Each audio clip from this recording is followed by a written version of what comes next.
When you think about all these new people, even in the last 6 months that registered to vote, it's all young people. And last I checked, young people, they don't even take calls from their mothers. I can't imagine they take calls from pollsters.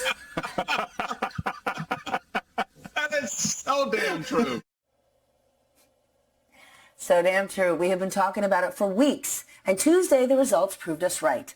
Polls failed to factor in young people, and they turned out in record numbers, voting nearly 2-1 in favor of Democrats.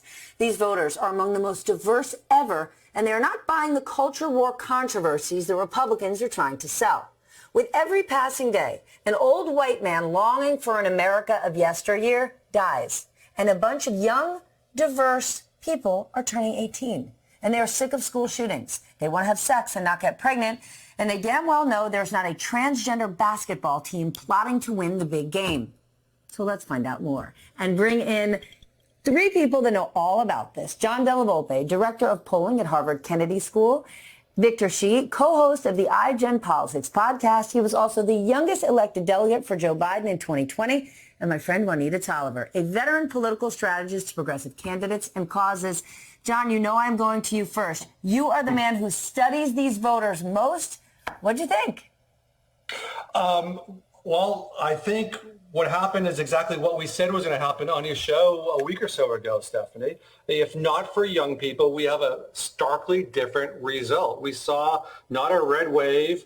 We didn't see a blue wave, but we certainly saw a young voter, a Gen Z wave. Let me break it down really, really simple. Okay. If you look at voters over the age of 45, they supported Republicans by 10 percentage points. Well, more than half of the electorate is over the age of 45, closer to 60%. It is the 13-point margin among voters under 35. It is the 28-point margin among Gen Z and young millennials that turn red states into blue. And we have a different country because of Victor and thousands of young organizers around the country. Juanita, what do you think? I think they showed up and showed out at historic rates, and I also appreciate the demographic breakdown that you put on earlier with 89% of Black youth voters supporting Democrats, 68% of Latino voters supporting Democrats. If nothing screams court Gen Z, court youth voter loud as this, I don't know what other bat signal we could send Democrats, because in addition to the praise that we're hearing from the president and from Democratic leaders, they also need to be courted with substantive investments in legislation, whether that's related to climate change, abortion rights, LGBTQ rights, more student loan debt relief. All of that needs to continue happening, because if nothing else, Democrats have to sustain this attraction with Gen Z voters and youth voters in order to have a continued impact in policies going forward. Well, none of that is on the Republican platform. So, Victor, Republicans are waking up and saying, gee, we got to reach out to those young people, but reach out with what offering? You're so right, Stephanie. I mean, one of the things that you're seeing from Republicans right now is they're basically freaking out over the fact that young people overwhelmingly voted for Democrats. And so right now you're seeing a bunch of Republicans on the air basically trying to win over young people. But here's the thing. I think that Republicans just don't have anything to offer, and young people see this specifically. You know, every single time that a Republican casts their votes, it seems to be against the interests of young people. We saw this with the Inflation Reduction Act. One of the biggest things that young people care about is climate change. The Inflation Reduction Act was something that had a historic investment in climate change. Every single Republican voted against that bill. You also have gun reforms legislation. Every single Republican voted against that bill.